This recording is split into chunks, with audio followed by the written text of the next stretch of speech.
Alors, comme je continue à douter qu'il soit là,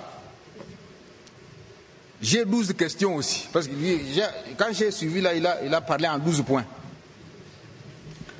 Laissez-moi voir si je peux trouver un exercice de parler aussi en 12 questions. Monsieur le porte-parole.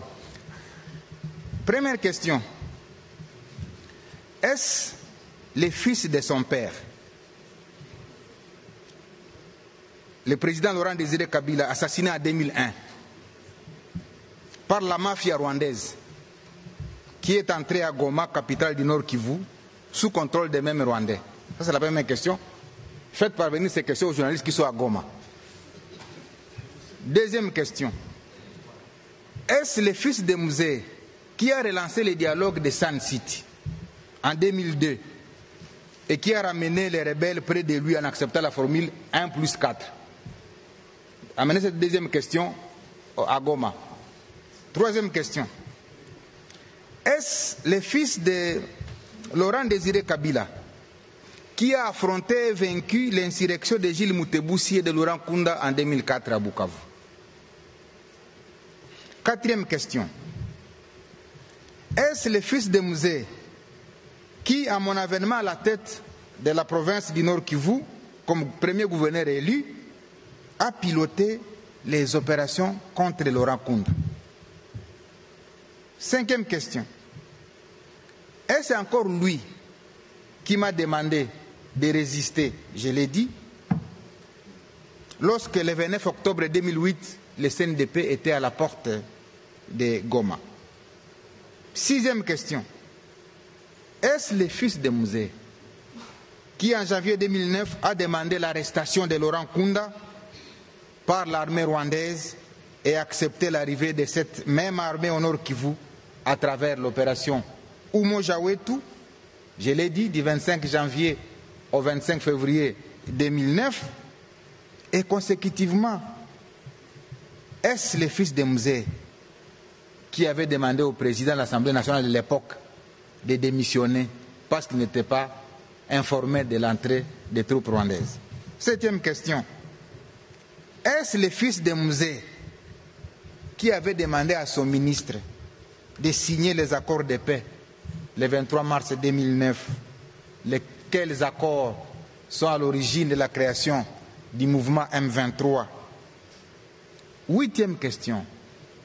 Est-ce le fils de Musée qui a ordonné au général Etumba de concevoir l'opération Pomme Orange qui a mis fin au M23 le 5 novembre 2013, d'où mon arrivée le 6 novembre 2013? Neuvième question. Est-ce le fils de Musée qui a radié les officiers M23 de l'armée pour qu'ils se retrouvent aujourd'hui à leur côté pour sa sécurité? Dixième question que vous allez amener à Goma. Est-ce le fils de Musée qui, voulant rester au pouvoir, a inventé le terme glissement, mais finalement a accepté de céder le pouvoir en 2019, ouvrant ainsi le pays à ce qu'on a appelé la passation civilisée, la première alternance? Est-ce que vraiment c'est celui-là qui se retrouve à Goma? 11e et avant-dernier, parce que je vais parler en 12 points aussi, 12 questions. Est-ce le président honoraire qui a été salué à travers le monde pour son sens élevé des meilleurs élèves de la démocratie, malgré son jeune âge et son passé militaire, ce qui pouvait nourrir en lui l'ambition de se comporter comme ses voisins qui ont plus de 30 ans au pouvoir? Et 12, enfin, est-ce que c'est cet homme, jadis considéré comme grand esprit, qui se trouve réellement aux côtés de ces bourreaux d'hier, c'est les bourreaux de la population, qu'il a dirigé pendant 18 ans, avec plus de 5 millions de déplacés et de réfugiés victimes de la barbarie du M23? Est-ce encore lui qui a pleuré le colonel Mamadou? Est-ce encore lui qui a pleuré le général Baouma. Non. Et c'est encore lui qui se souvient qu'il y a eu 10 000 morts à Goma, qu'il y a eu 5 000 morts à Bukavu. Et c'est encore lui. Voilà les 12 questions que je vous prie de ramener à Goma pour voir s'il faut croire qu'il est à Goma. Mais s'il est à Goma, peut-être c'est une manifestation de ce que le président de la République, Félix Tshisekedi, avait dit, qu'il y a une connivence avec les M23. Beaucoup de gens ne l'ont pas cru. Maintenant, s'il est à Goma, c'est qu'effectivement ça va donner cette connivence-là. Ce qui est contradictoire avec toute la lutte menée, que je vais t'expliquer. Se retrouver dans les mains des officiers qu'il a radiés des forces armées. Parce qu'il y a une ordonnance, si vous vous rappelez, qui a été prise ici à Kinshasa pour radier tous les Makenga de l'armée par le fait d'avoir pris les armes contre la République. Et je vois cet homme-là qui a radié tous ces gens et se retrouver maintenant être encadré par eux. Sécurisé. C'est quand même contradictoire. Voilà pourquoi j'ai peine à croire qu'il soit là. Mais comme vous affirmez, parce que vous êtes journaliste, peut-être que vous avez les informations, il est là. Et donc, s'il est alors là, ça veut dire qu'il va porter tous les déboires. Et ça, c'est grave. Les massacres de Kishiche, les massacres de Bunagana, les massacres de Tamugenga, les massacres de Kichanga, les massacres de Sake, les massacres de Nyabiondo, tout ça, toutes les tueries de Goma, avec le nombre de morts, 10 000 morts à Goma, à Bukavu, toutes les violations. Et donc vraiment, cette personne-là accepte de porter tous ces chapeaux-là à son actif. C'est ça mon interrogation. C'est pourquoi j'ai dit, je ne sais pas si c'est la personne que je connais. Mais comme vous avez dit qu'il est là, donc je crois qu'il est là. Alors, s'il est donc là, ben je vous prends au mot, s'il est donc là, je demande à la population congolaise vraiment, et particulièrement celle du Nord Kivu, j'en appelle à la mobilisation générale. Ce n'est pas possible que cela soit vrai. Ce n'est pas possible que la personne contre laquelle le président Honoré s'est battu, à savoir Paul Kagame, que ce soit chez lui où il est passé pour entrer dans la ville de Goma. J'ai peine à vous croire.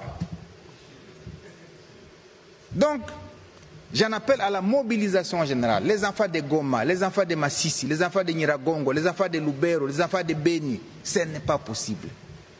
C'est ce qu'on apprend dans les médias. Mais je vais croire lorsque je vais voir les images. Lorsque je vois les images, je vais finalement croire. Mais je sais qu'il y aura beaucoup de questions, mais c'est que nous sommes depuis 2 ans engagés dans un front contre le Rwanda. Il ne faut vraiment pas se perdre de vue que l'ennemi avec lequel nous sommes actuellement en train de discuter, notamment à Washington, pour trouver des solutions, c'est le Rwanda. Et il est hors de question de penser qu'on peut nous laisser distraire pour prêter les flancs à ceux qui ont un rôle secondaire au Rwanda. Ça, c'est un principe qu'il ne faut pas oublier. Et donc, on n'a pas ici besoin de vouloir congoliser, entre guillemets, un problème qui est d'origine extérieure et qui a été mentionné tout à l'heure par le collègue Julien Paluku. Et donc, nous, l'attention, nous l'accordons plutôt à ce niveau-là pour que nous ne puissions pas nous perdre. J'avais dit il y a quelques jours que le président honoraire était un homme du passé. Justement, lorsque vous rappelez, vous posez par exemple la question sur mettre fin à la tyrannie, dites-moi, cher Pichu Mulumba, nous sommes dans un contexte démocratique où lui et son parti avaient fait le choix de ne pas participer aux élections. Lorsque vous venez de dire que vous allez mettre fin à la tyrannie, vous y mettrez fin de quelle manière? Il faut dire aux compatriotes qui sont à Goma aujourd'hui ou qui sont dans les autres partis sous occupation, les messages qui leur est destiné, c'était « apprêtez-vous, on va faire la guerre ». Il ne faut pas se cacher. Et donc, lorsque j'ai dit que c'est l'homme du passé, c'est justement ces passés-là dont les Congolais n'ont plus besoin.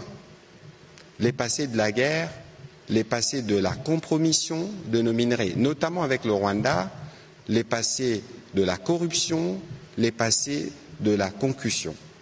Nous avons déjà largement dit non à cela et aujourd'hui je pense que nous tous, nous devons nous focaliser derrière le président de la République sur comment nous terminons la guerre avec les Rwandais et tous ces supplétifs sont traités à un niveau plus bas. Et donc ici, je tiens à insister que cela soit bien clair. Nous n'avons que peu de temps à consacrer à des gesticulations qui veulent nous ramener dans un passé que nous devons absolument oublier. Voilà le petit commentaire que je voulais faire. Monsieur le ministre, désolé que c'est un sujet d'actualité. Alors, sur la première question, évidemment, il y a des discussions en cours au moment où nous parlons. La déclaration de principe qui s'était assise sur 6 principes. Le premier, c'est la souveraineté, l'intégrité territoriale de la RDC. Le deuxième principe, c'est porté sur des préoccupations sécuritaires, de comment les 6 principes, c'est les principes à partir desquels l'accord sera décliné. Et donc, il y a évidemment le principe sacro-saint que nous avons plusieurs fois rappelé sur la souveraineté et l'indépendance de la RDC, donc l'intangibilité et le respect strict de nos frontières. Le deuxième principe qui concerne les préoccupations sécuritaires. Ça veut dire que quand on aura signé l'accord, on aura défini les mécanismes à partir desquels on va traiter des questions sécuritaires entre nous et le Rwanda pour éviter d'en arriver au point que nous avons connu. Le troisième principe, c'est les principes liés à l'intégration économique, de comment toutes ces questions de commerce extérieur vont s'intégrer. Le quatrième principe, c'est celui qui porte sur le retour de réfugiés. Et le cinquième principe, je pense, concerne la MONUSCO et les différentes forces et les rôles qu'ils vont jouer. Et le sixième principe prévoyait justement, c'est que les différentes parties prenantes devraient verser comme autres éléments pour faire partie de cet accord. Et aujourd'hui, la partie congolaise a déjà versé ces éléments. La partie rwandaise l'a aussi fait et il y a un travail de synthèse qui se fait au niveau de Washington et donc dans les moments venus, dès lors que les éléments seront consolidés, notre ministre des Affaires étrangères et celui du Rwanda seront invités à se retrouver pour discuter des derniers détails de l'accord qui sera signé par les différents chefs d'État. Et parallèlement à cela, évidemment, il y a des discussions qui portent notamment sur les deals miniers avec les Américains, qui portent pas seulement sur la question de l'Est, mais sur le cadre de la collaboration qu'il y aura entre nous, République démocratique du Congo et les États-Unis d'Amérique à travers leurs différentes entreprises pour les opportunités que nous avons. Mais dans la discussion dans l'accord qui concerne l'intégration économique, c'est une question sur laquelle mon collègue va revenir abondamment, mais c'est une partie qui est intéressante parce que l'économie dont on parle, les développements de produits dont on parle concernent d'abord la République démocratique du Congo. Ici, j'ai eu l'impression que pour certains qui n'ont pas lu la déclaration de principe, on pensait que nous étions dans une discussion où nous voulons brader nos mines. Il est hors de question. C'est d'abord pour nous. Ensuite, on parle d'intégration économique. Ce n'est pas seulement les pays limitrophes, c'est aussi la COMESA, c'est aussi les pays de l'EAC, c'est les pays de la CEAC, tous les pays qui environnent la République démocratique du Congo. Et donc, de ce point de vue, les principes ou les lignes rouges qui nous concernent ont été clairement définis, à la fois sur l'indépendance, l'intégrité territoriale, à la fois sur notre souveraineté, sur les ressources. Et les conditions, si vous voulez, la condition sine qua non qui permettra l'intégration économique, on a beaucoup insisté sur la paix que le président de la République a dit vouloir définitive et durable. Voilà plus ou moins l'état de la question aujourd'hui et le ministre du Commerce extérieur pourra évidemment revenir sur les différentes retombées, notamment l'afflux de ces investissements américains dans la région, dans l'hypothèse où l'accord est signé, la paix est restaurée et donc les conditions sont réunies pour faire l'économie. Monsieur le ministre.